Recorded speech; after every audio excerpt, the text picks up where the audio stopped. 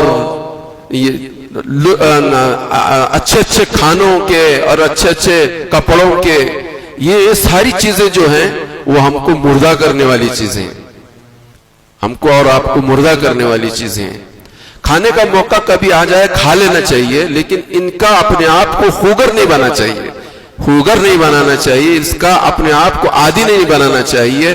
جیسا کپڑا ملا کبھی پہن لیا، جیسا کھانا ملا کھا لیا، چائے نہیں ملی تو بے چین اداسی، سگریٹ نہیں ملا تو اداسی، چہرہ مرجھایا ہے کہ کیا ہو گئی، وہی چائے نہیں ملی. دن بھر چہرہ اترا سا ہے، کیوں ایسے، کیوں طبیعت تو اچھی ہے نہیں، سگریٹ پینے کو نہیں ملا. یہ وہ ساری چیزیں ہیں کہ جس کی وجہ سے آدمی بے جان ہو جاتا ہے، بے حیثیت اور بے وزن ہو جاتا ہے. تو یہی وہ چیز ہے کہ آج عرب ممالک کے باشندوں کو جس چیز نے مردہ کر دیا ان میں ان کے بڑے بڑے جرائم اور گناہ نہیں ہیں. وہ عیش و عشرت کے نقشے اور اچھے اچھے کھانے کے عادی، اسی میں اپنی جان اور اسی میں اپنا مال لگا رہے ہیں. اور وہی صورتحال ہماری بھی ہے. کسی بھی چند نوجوانوں کو بلاؤ نماز کے لیے، بلاؤ نہیں آئیں گے. بریانی کی دعوت کو بغیر بلائے سارے جوان اکٹھا ہو جاتے ہیں. اور آج کل جو ہے کوئی پروگرام اور کوئی پلان اور کوئی کام کسی کی سپرد کرنا ہے تو ایک ہی کام کرو، دوسرا اور کچھ کام کرنے کی ضرورت نہیں. بہترین بریانی بلاؤ اور اکٹھا کرو اور پھر ان کے کام سپرد کر دو.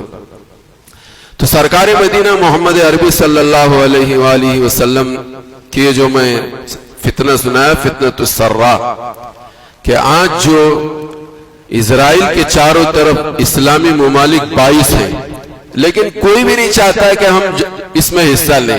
کیوں نہیں چاہتا؟ اس لیے نہیں چاہتا کہ خامخواہ ہم اس میں کود کر اپنی تباہی اور اپنی بربادی اور یہ مصیبت ہم اپنے کاندھوں پر کیوں لیں. یہی اس چیز ہے. اور اپنے عیش و آرام کو قربان نہیں کرنا چاہتے، نہ پبلک چاہتی ہے نہ وہاں کے حکمراں چاہتے ہیں. تو سرکار مدینہ محمد عربی صلی اللہ علیہ وسلم نے فرمایا فتنۃ السرا ہوگا. پھر یہ فتنۃ السرا ایسا ہوگا کہ ان حالات میں لوگ ایسے آدمیوں کو اپنا ذمہ دار بنائیں گے جو اس کام کا اہل نہیں ہوگا. جب وہ کام کا اہل نہیں ہوگا تو ملک کا نظام سارا درم برم ہو جائے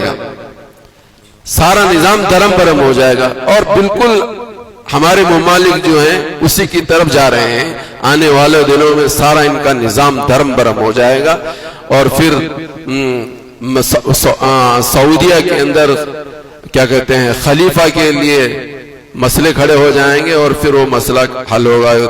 آپ تمام حضرات اس سے واقف ہیں. اس کے بعد سرکار مدینہ محمد عربی صلی اللہ علیہ وسلم نے فرمایا فتنۃ الدحیمہ، یہ بہت بڑا فتنہ ہوگا. سرکار نے فرمایا اس فتنے سے میری امت کا کوئی فرد نہیں بچے گا. فتنۃ الاحلاس اور فتنۃ السرا اور اس کے بعد فتنۃ الدحیمہ، اس کا تماچا ہر انسان کو لگے گا. ہر ایک اس کی زد میں آئے گا، کوئی بچے گا نہیں، ہر انسان اس سے دوچار ہو جائے گا۔ جب یہ حالات دنیا میں رونما ہوں گے تو ایسے حالات رونما ہوں گے، ایسے حالات رونما ہوں گے فَإِذَا قِيلَ انقضت، کہ یہ حالات جب آئیں گے تو لوگ کہیں گے کہ اب یہ تھمنے کو ہے، یہ چیز ختم ہونے کو ہے۔ جب ہی لوگ ایسا کہیں گے ختم ہونے کو ہے، تمادت، اور بڑھے گی، ختم نہیں ہوگا مسئلہ ہے۔ جیسا کہ آج تجزیہ نگاروں کا یہ کہنا ہے کہ اس وقت جو دو فریقوں کے درمیان جنگ شروع ہوئی ہے، یہ تیسری جنگ عظیم کی طرف ہماری یہ دنیا جا رہی ہے اور بڑی تیزی کے ساتھ بڑھ رہی ہے۔ یہ تیسری عظیم جنگ عظیم ہے، اس کی طرف یہ دنیا جا رہی ہے۔ سرکار مدینہ محمد عربی صلی اللہ علیہ وسلم نے فرمایا کہ یہ وہ موقع ہوگا کہ لوگ کہیں گے کہ اب تھمے گی، اب تھمے گی، تھمے گی نہیں، بڑھے گی، یہ تھمے گی نہیں، بڑھے گی۔ یہ میں بھی نہیں بول رہا اور آپ نہیں بول رہے اور کسی قصہ کہانی نہیں ہے، یہ حضرت محمد رسول اللہ صلی اللہ علیہ وسلم کے فرمان ہے۔ یہ ختم ہوگی اسی وقت جب حضرت عیسیٰ علیہ السلام دنیا میں تشریف لائیں گے، اس سے پہلے امام مہدی آئیں گے، اسی وقت یہ ختم ہوگی، اس سے پہلے یہ ختم نہیں ہوگی۔ تمادت، جب یہ صورتحال ہوگی کہ ختم نہیں ہوگی، بڑھتی ہی بڑھتی چلی جائے گی، بڑھتی ہی بڑھتی چلی جائے گی، تو اس زمانے میں سرکار مدینہ محمد عربی صلی اللہ علیہ وسلم نے فرمایا یصبح الرجل مومنا ویمسی کافرا، کہ پھر حالات ادھر اتنے دیگرگوں ہو جائیں گے، پریشانیاں اتنی دوبھر ہو جائیں گی، اور آدمی مسلمان اور انسان سب، کیا مسلم کہے کیا غیر مسلم، سبھی دو حالات سے دوچار ہو جائیں گے۔ ان حالات سے دوچار ہو کر صبح کا مومن شام ہوتے ہوتے کافر ہو جائے گا، اور شام کا ایمان والا صبح ہوتے ہوتے کافر ہو جائے گا۔ وہی بول بولنے لگے گا جو شیطان کے بول ہوتے ہیں۔ وہ ساری چیزیں میں نے اس سے پہلے بھی آپ حضرات کی، کچھ لوگ ابھی ہم نے کہ اتنا سب کچھ ہو رہا ہے، ایسا لگتا ہے کہ اللہ میں سوئے ہیں، نعوذ باللہ، یہ کفریہ کلمات ہیں۔ وہ بولنے والا بھی ہنستا ہے اور ہم بھی ہنستے ہیں، اتنا سب ہو رہا ہے، بچے شہید ہو رہے ہیں، 3000 بچے شہید ہو گئے، معصوم بچے، ان کا کیا قصور؟ اللہ کو گیا دیگرہ نہیں گئے، ایسا لگتا ہے اللہ سویا ہوا ہے۔ لا الہ الا اللہ محمد رسول اللہ۔ آدمی ایمان سے خارج ہو جائے گا اور اسے احساس بھی نہیں ہوگا، وہ یہی سمجھے گا کہ میں ایمان والا ہوں، کب کا وہ ایمان والوں کی فہرست سے نکل گیا، اسے محسوس بھی نہیں ہوا، اسے محسوس بھی نہیں۔ اسی لئے حضرت تھانوی نور اللہ مرقدہ نے یہ بات لکھی ہے کہ ہر ایمان والے کو آج کے زمانے میں تجدید ایمان اور تجدید نکاح دونوں بھی ضروری ہے۔ تجدید ایمان اور تجدید نکاح دونوں بھی ضروری ہے۔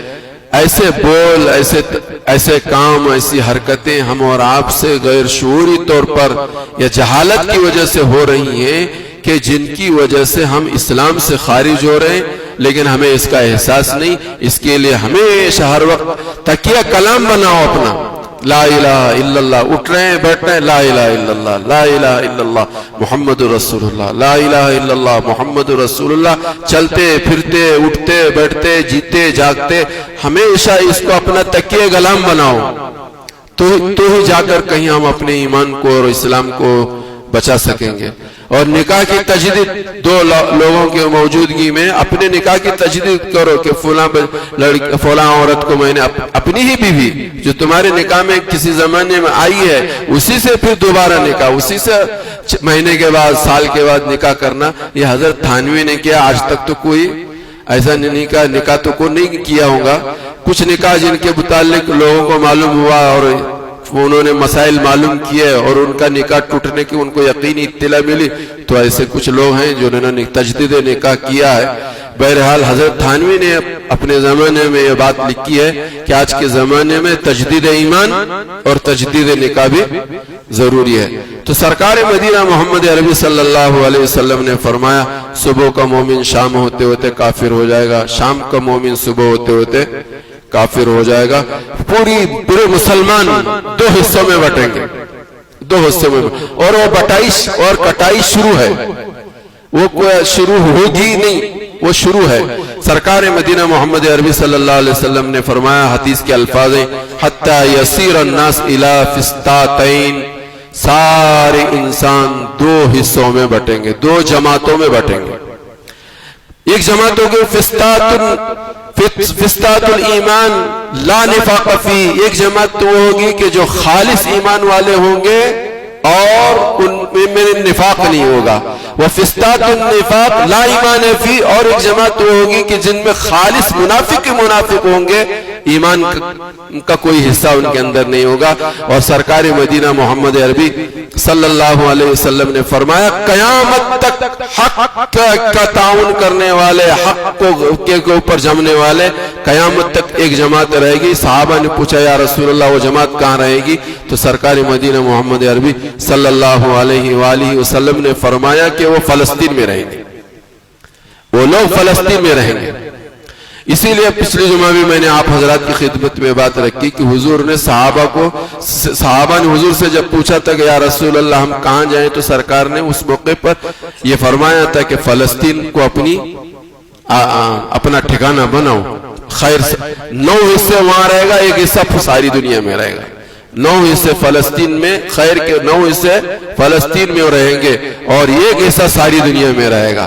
اور ایک زمانہ ایسا ہوگا کہ حق پرست لوگ صرف فلسطین میں ہوں گے، غزہ میں ہوں گے، اور بیت المقدس مسجد اقصی کے ارد گرد ہوں گے، دنیا میں اور کہیں نہیں ہوں گے۔ آج صورتحال یہ ہے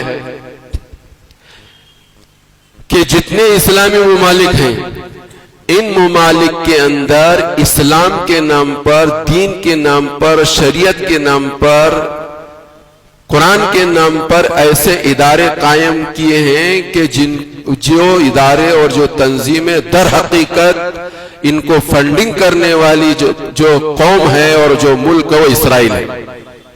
وہ اتنے مضبوط ہیں اس وقت کہ ان ملکوں کے اندر وہ تنظیمیں، وہ جماعتیں جو ہیں، ان تنظیموں کی ان کے ملک کی حکومت بھی ان کا بال بیگا نہیں کر سکتی، ان کا بال بیگا نہیں کر سکتی۔ وہ تنظیمیں اسلام اور مسلمانوں کے ذریعے سے ہی کام کر رہے ہیں، اور وہ تنظیمیں مسلمانوں کو ختم کرنے کا کام کر رہی ہیں۔ وہ تنظیمیں یہودیوں کے خلاف اور عیسائیوں کے خلاف وہ کام نہیں کرتی۔ وہ تنظیمیں جو ہے مسلمانوں کو ہی اسلام سے خارج کرنے کی، مسلمانوں کے خون سے کھولی کھیلنے کی اور ان کے پیر کھینچنے کی یہ تنظیمیں کام کر رہی ہیں۔ اور ان تنظیموں کو فنڈنگ کرنے والی جو قوم ہے وہ یہودیوں کی قوم ہے، وہ اسرائیل کی حکومت ہے۔ یہ سب دنیا میں ہو رہا ہے، اور اس وقت اگر کوئی تنظیم ہے تو فلسطین کی سرزمین پر ہے، وہ یہ تنظیم قیامت تک رہے گی۔ ہماری اور آپ کی سب کی ذمہ داری ہے کہ ہم بھی کیا کہتے ہیں اس کا حصے دار بنے، اس میں حصہ اپنا شریک کرنے کی کوشش کریں۔ اللہ ہم سب کو عمل کی توفیق عطا فرمائے۔ تو یہ جماعت جو ہے فلسطین کی سرزمین پہ رہے گی، اور حضرت عیسیٰ علیہ السلام بھی دنیا میں تشریف لائیں گے، وہ بھی فلسطین میں آئیں گے۔ امام مہدی گرچہ وہ مدینہ میں پیدا ہوں گے، ان کا مہدی ہونے کا اظہار جو ہوگا وہ مکہ مکرمہ میں ہوگا، لیکن پھر یہاں سے قافلہ بنا کر، جماعت بنا کر، یہ بھی حضرت مہدی بھی جو ہیں وہ بھی ملک شام ہی رخصت ہوں گے اور چلے جائیں گے، اور وہیں سے وہ باطل کا مقابلہ کریں گے اور حق کا بول بالا وہیں پر ہوگا۔ یہ ساری چیزیں آپ حضرت کی خدمت میں قرآن و حدیث کی روشنی میں رکھی جا رہی ہیں۔ وہ بالکل جیسے کہ بار بار ہمارے اسلاف بھی، ہمارے بزرگ بھی وہ کہہ رہے ہیں کہ امام مہدی کے ظہور کا اور خروج دجال کا اور نزول حضرت عیسیٰ علیہ السلام کا زمانہ بالکل قریب ہے۔ اس زمانے میں ہم سب کو ہر اعتبار سے، ذہنی اعتبار سے، جسمانی اعتبار سے، ایمانی اعتبار سے اپنی پوری فکر کرنے، ایمان و اعمال کو تازہ کرنے، نمازوں کا اہتمام اور پابندی کرنے، ان سب کی طرف دعاؤں اور استغفار کی طرف توجہ دینے، اور اپنے جہاں بہت ساری چیزیں میں نے آپ حضرت کی خدمت میں رکھی، اپنے جان کی اور بالخصوص مال کی جہاں تک ہو سکے حفاظت کرنا، اس کو محفوظ کرنا۔ آنے والے دنوں میں مسلمان، اسلام اور مظلوموں کے لیے اس میں اپنا حصہ رکھنا، یہ سب کی ضرورت ہے۔ اللہ ہم سب کو سمجھنے کی توفیق عطا فرمائے۔ وآخر دعوانا ان الحمدللہ رب العالمین۔ ایک دو اعلانات ہیں۔